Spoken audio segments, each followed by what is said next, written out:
तो दोस्तों आज हो गया 6 जुलाई 2023। यूपी समेत देश दुनिया के सभी ताज़ा मुख्य समाचार लेके आ गए हैं सिर्फ आपके लिए। चलिए फॉरवर्ड खबर शुरू करते हैं। उससे पहले चैनल को अब तक सब्सक्राइब ना किया हो तो फॉरवर्ड चैनल को सब्सक्राइब कर दें, लाइक कर दें, शेयर कर दें ताकि इसी तरह की खबर आप हर रोज देख सकें। चलिए शुरू करते हैं आज की पहली बड़ी खबर। महाराष्ट्र की सत्तारूढ़ गठबंधन में अजीत पवार की एंट्री ने एकनाथ शिंदे की शिवसेना में हलचल मचा दी है। यही वजह है कि महाराष्ट्र के मुख्यमंत्री एकनाथ शिंदे बुधवार को काफ़ी बिजी दिखे। मुख्यमंत्री ने अपने सभी अपॉइंटमेंट कैंसिल कर दिए और अपने आधिकारिक आवास पर पार्टी की एक तत्काल बैठक बुलाई। एनडीटीवी ने सूत्रों के हवाले से बताया कि शिवसेना विधायक गठबंधन पर आपत्ति जता रहे हैं। उनका कहना है कि शिवसेना के संस्थापक बाला साहब ठाकरे कभी भी राष्ट्रवादी कांग्रेस पार्टी के साथ नहीं जुड़ते। वंदे भारत एक्सप्रेस ट्रेनों पर पथराव की घटनाएं थम नहीं रही है। अब बेंगलुरु से धारवाड़ जाने वाली वंदे भारत ट्रेन पर पत्थरबाजी हुआ है। आपको बता दें कि भारतीय रेलवे की ओर से खुद इसकी जानकारी दी गई है। रेलवे ने बताया है कि ट्रेन नंबर 20661 पर सुबह 8:40 पर पत्थर फेंके गए। ये घटना कदूर स्टेशन से गुजरने के बाद और कर्नाटक के कदूर बिरूर खंड के बीच हुई है। महाराष्ट्र की राजनीति में भीष्म पितामह का दर्जा रखने वाले शरद पवार अपनी सियासी पारी के शायद सबसे मुश्किल दौर से गुजर रहे हैं। एक तरफ करीब 40 विधायकों को तोड़ने का दावा करते हुए अजीत पवार भाजपा और एकनाथ शिंदे सरकार में डिप्टी सीएम बन गए हैं, तो वहीं पार्टी पर भी दावा ठोक दिया है।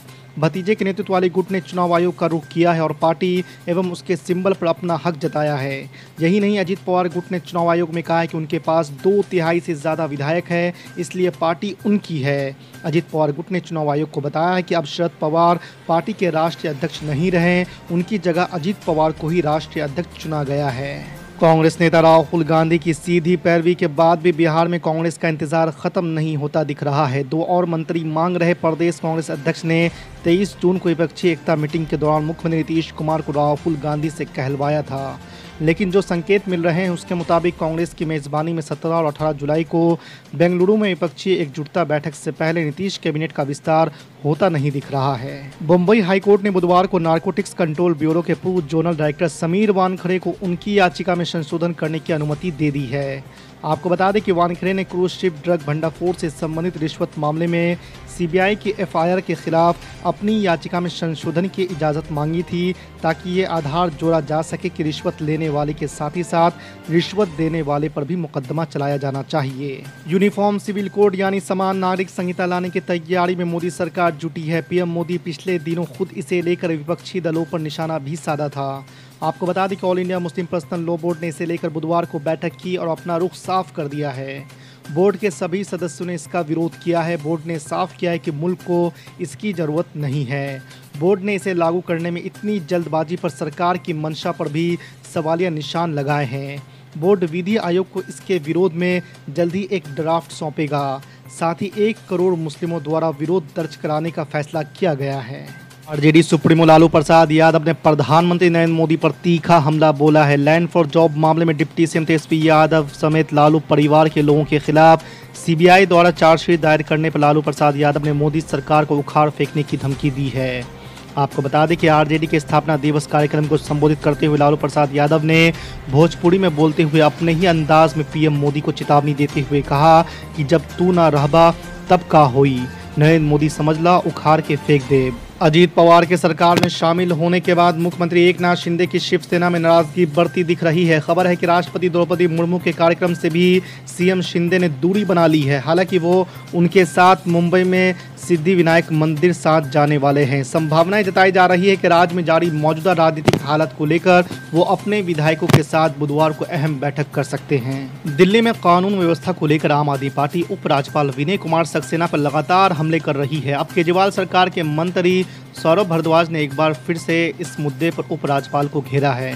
सौरभ भारद्वाज ने एक मीडिया रिपोर्ट का हवाला देते हुए लॉ एंड ऑर्डर को लेकर एलजी पर निशाना साधा। सौरभ भारद्वाज ने उपराज्यपाल पर निशाना साधते हुए ट्वीट कर कहा है कि एक दिन में 4 कत्ल, इस पर एलजी साहब की कोई प्रेस रिलीज नहीं आई, कोई जवाबदेही नहीं है। भारतीय जनता पार्टी ने मंगलवार को पंजाब, तेलंगाना और झारखंड समेत 4 राज्यों के प्रदेश अध्यक्ष बदल दिए थे। लोकसभा चुनाव से कुछ महीने पहले संगठन में यह बदलाव भाजपा की ओर से राज्यवार रणनीति का संकेत है। इसी कड़ी में भाजपा अब 6 और राज्य में प्रदेश अध्यक्ष बदलने वाली है। इसे लेकर अगले 1 से 2 दिनों में फैसला हो सकता है। झारखंड बीजेपी के नवनियुक्त प्रदेश अध्यक्ष बाबूलाल मरांडी ने कहा कि हम प्रदेश में सभी 14 लोकसभा सीटें जीतेंगे। उन्होंने कहा कि पिछली बार हमने 12 सीटें जीती थी, इस बार बाकी 2 सीटों पर भी जीत हासिल करेंगे। उन्होंने कहा कि झारखंड का संपूर्ण विकास ही मेरी प्राथमिकता है। एनसीपी मुखिया शरद पवार ने मंगलवार को अपने भतीजे और बागी नेता अजीत पवार को चेतावनी जारी कर दी है। शरद पवार ने यह चेतावनी उस तस्वीर को लेकर दी है जो अजीत पवार के नए ऑफिस में नजर आ रही है। असल में मंगलवार को अजीत पवार ने एनसीपी के नए ऑफिस का उद्घाटन किया। इस दौरान जारी हुए एक वीडियो में अजीत पवार के पीछे शरद पवार की तस्वीर नजर आ रही है। शरद पवार ने इसी को लेकर कहा है कि जिन लोगों ने मुझे धोखा दिया उन्हें मेरी तस्वीर का इस्तेमाल करने की इजाजत नहीं है। उपराष्ट्रपति जगदीप धनखड़ ने मंगलवार को कहा कि संविधान के निर्माताओं की परिकल्पना के अनुरूप समान नागरिक संहिता को लागू करने का वक्त आ गया है। उन्होंने कहा कि संविधान के अनुच्छेद 44 में स्पष्ट रूप से कहा गया है कि राज्य देश भर में अपने नागरिकों के लिए यूसीसी लागू करने का प्रयास करेगा। धनखड़ ने कहा है कि यह संविधान के निर्माताओं की सोच थी, इसे लागू करने का वक्त आ गया है। प्रधानमंत्री नरेंद्र मोदी 7-8 जुलाई के बीच 4 राज्यों का दौरा करने वाले हैं। इस दौरान वो छत्तीसगढ़, यूपी, तेलंगाना और राजस्थान जाएंगे। पीएम मोदी 5 शहरों रायपुर, गोरखपुर, वाराणसी, वारंगल और बीकानेर में करीब 12 कार्यक्रमों में भाग लेंगे। साथ ही वो लगभग 50,000 करोड़ रुपए की लागत वाले 50 प्रोजेक्ट का उद्घाटन और शिलान्यास करेंगे। यूनिफॉर्म सिविल कोड यानी समान नागरिक संहिता को लेकर आम आदमी पार्टी के अंदर एक मत नहीं कायम हो पा रहा है। कुछ दिन पहले दिल्ली में आम आदमी पार्टी के नेता संदीप पाठक ने यूसीसी का समर्थन किया था। वहीं मंगलवार को पंजाब के मुख्यमंत्री भगवंत मान ने इसको लेकर अलग ही बयान दिया है।